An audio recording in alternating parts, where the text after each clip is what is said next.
Like, look at Jokic. Nikola Jokic is discernibly better than his peers right now. But that gap isn't even close to how much better Michael Jordan was than Charles Barkley or Clyde Drexler or Hakeem Olajuwon. Really good players, but not the same types of players that Nikola Jokic is competing against, that LeBron James competed against. He's lying. One of the NBA leaders in scoring, rebounding, and block shots from the San Antonio Spurs, David Robinson. The leading scorer from the Los Angeles Lakers, James Worthy. He currently is leading the league in assists and steals once again. Playing in his second All-Star game from the Utah Jazz, John Stockton. From the Los Angeles Lakers, Urban Magic Johnson. Really good players, but not the same types of players that Nikola Jokic is competing against, that LeBron James competed against. I think some of that is just the influx of NBA talent. From the Atlanta Hawks, Dominique Wilkins. From the Boston Celtics, Larry Bird. From the defending NBA champion Detroit Pistons, Isaiah Thomas. I rest my case. When it comes to NBA player debates, NBA era debates, I'm sure one thing we've all heard over and over again is a blanket statement: today's era is more talented, more skilled, has more great players than every previous era. I'm gonna have to go ahead and sort of disagree with you there. If you think today's era is the better overall era, at least give some proof. You saying it's more talented, more skilled, doesn't make it fact and set in stone. As looking at past eras, contrary to your belief, those eras are also great, had talented players, and sometimes the better overall players top to bottom. He won 6 championships in 8 years. That's the definition of unassailable dominance, right? My case for LeBron exists more in a vacuum. He was the best player in the NBA for about 9 years, in my opinion, from 2012 to 2020. But the league was much more talented in his era. I don't believe you. Just look at the list. Steph Curry and Kevin Durant are both very high in this particular list, and they played alongside LeBron James, right?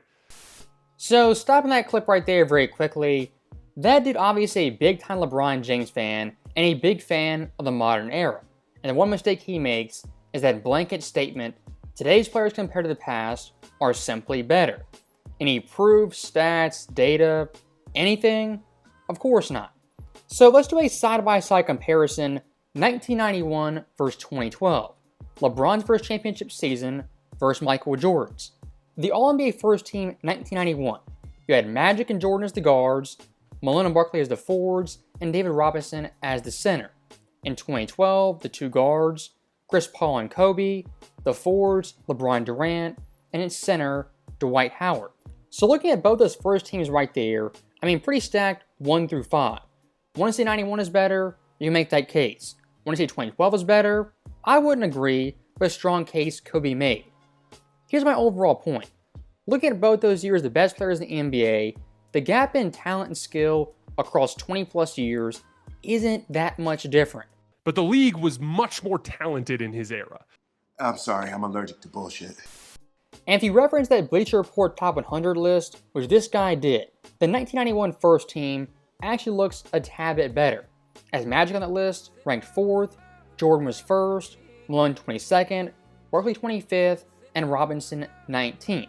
The 2012 team, Chris Paul was 30th, Kobe 11th, LeBron 2nd, Durant 13th, and Dwight wasn't top 50. If you reference the Bleacher Report article to say LeBron's era had more talent, more skill, comparing these 2 years, it doesn't back it up. As looking at 2012, the average player rank was 21.6, 1991, 14.2, and the entire first team was top 25 all time. These are the facts of the case, and they are undisputed. Now once again, comparing 91 versus 2012, looking at second teams, the depth of superstar talent. Once again, it's pretty close. 91 at the guards, Kevin Johnson and Drexler, the forwards, Dominique and Mullen, and its center, Patrick Ewing. Out of those 5 players, the 2 guys who aren't top 100 are KJ and Mullen, Chris Mullen a dream teamer, and then KJ was a solid 20 and 10 for a 7-year stretch. Looking at 2012, Russell Westbrook, Tony Parker, Kevin Love, Blake Griffin, and then Andrew Bynum. Once you get past Westbrook, even Tony Parker, that 2012 second team falls off pretty hard. As someone like Kevin Love, he was a great player, but an all-time great legend. Blake Griffin, kind of the exact same thing. Then someone like Bynum, comparing him versus Ewing, it's a no contest. Bynum in his day, kind of a one-hit wonder, and a fake all-star and a fake All-NBA player. As of course in the 2010s, the depth at center was pretty piss poor.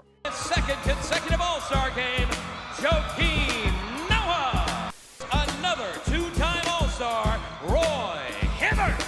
That shit is a two-pack of ass. Now, last but not least, we have the third team All-NBA finishes. 1991, it's absolutely loaded. The guards, Stockton and Dumars, the forwards, Worthy and King, and at center, Hakeem Olajuwon.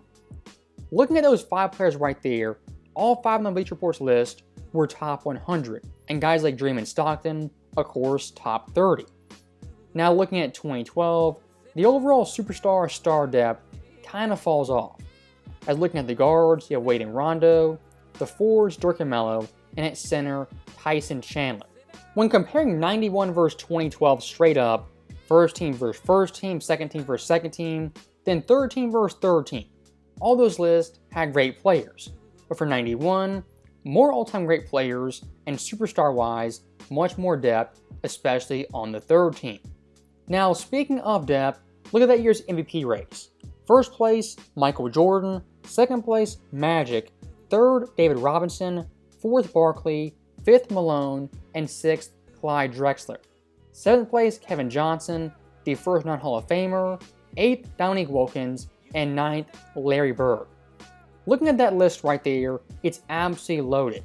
Besides Larry Bird, all those players at their absolute apex and prime, skill-wise and health-wise. Once MJ really gets going with the Bulls, the NBA takes off. We get the NBA fantastic commercials. And we have this incredible unicorn 15-year run. Bird versus Magic. Jordan, 6 titles. We have the Riley Knicks and Hakeem and Barkley and Isaiah's Pistons, the Blazers, Sean Kemp and GP, Stockton and Malone. On and on and on it went. And it was the watershed time to ever be a basketball fan. It was the most talent concentrated into one area. Everyone's playing super hard. The league was the most fun, I would say, in the late 80s, early 90s. For a lot of NBA fans, NBA historians love the history of the game. The mid-1980s or 1990s is the golden age of basketball with the most talent we've ever seen. As looking at that era, a great blend of 80s talent who showed in their prime with 90s talent who were entering their prime or the start of their peak. And looking at one year in particular, we have 1988. That year's first team, it's absolutely comical. Point guard, Magic Johnson, the best point guard of all time. Shooting guard, Michael Jordan, of course the best shooting guard. Small forward, Larry Joe Bird, debatably the best small forward of all time. Power forward, Charles Barkley, averaging 28 points per game. And then at center, Hakeem Olajuwon. I challenge you guys right now openly, look at any All-NBA first team from the 60s till now, and find one that talent-wise, skill-wise, is better than that group right there in 1988. Like, look at Jokic. Nikola Jokic is discernibly better than his peers right now. But that gap isn't even close to how much better Michael Jordan was than Charles Barkley or Clyde Drexler or Hakeem Olajuwon. Really good players, but not the same types of players that Nikola Jokic is competing against, that LeBron James competed against. You went full retard, man. So, stopping that right there very quickly, when it comes to MJ's peak, yes, debatably, the highest peak of all time. Me personally, I believe that. But looking at Jordan's contemporaries, they weren't bums who were beneath him, just guys who were so much worse that Jordan just trounced them every single time. And looking at someone like Clyde Drexler, 1992 was a big time debate. Is Clyde better than MJ? Of course he wasn't, but it was a debate. Charles Barkley, 93, a very similar conversation, as in the Dream Team Charles was the best overall player. And of course that year's finals, Tim and MJ, they went at it, but Jordan's peak as apex was a tad bit higher. Was Barkley a bum? Of course not. And look at 1991, MJ versus MJ, the battle of the century. First and foremost, the NBA is a league of stars, and none shine brighter than Magic Johnson and Michael Jordan. And while much has been said about their respective teams, nothing has been more anticipated than their individual matchup. It's a dream that's taken 7 years to fulfill. Magic is like a gunslinger. He says, look, I'll walk down Main Street at high noon against anybody who wants to strap on the holster, and now it's Michael Jordan. If you look at 93, 92, and especially 91, Michael Jordan all those years, yes, was the best overall player. But for guys like Magic, Barkley, and Drexler, at least we're in the conversation. And looking at Olajuwon, probably the second best player of the 1990s. If you could have been 2025 as he was, I mean, debatably, the best player in the world, ahead of the Joker and Giannis. But not the same types of players that Nikola Jokic is competing against, that LeBron James competed against. I think some of that is just the influx of NBA talent. It's like a plateauing effect. So that right there is our last clip, and for good reason. If you want to talk talent influx, look at the 1980s, the mid-1980s. The biggest talent flux of all time came in 84 and 85. As in back-to-back seasons, you had all-time great drafts that were historically loaded. As in 84, an all-time draft. Hakeem Olajuwon, Jordan, Barkley, and John Stockton. In total, 7 All-Stars. 85, Karl Malone, Ewing, Dumars, Chris Mullin, a total of 10 future All-Stars. Looking at those 2 drafts alone, 17 combined All-Stars, and a plethora of guys who are top 20 all-time. So that right there is the end of the video, and I'll say one last thing. When looking through NBA history, recent NBA history, the past 25-30 years, the talent gap and skill gap is minuscule at best. As always, thank you guys for watching, hope you enjoyed it. I'll see you next time.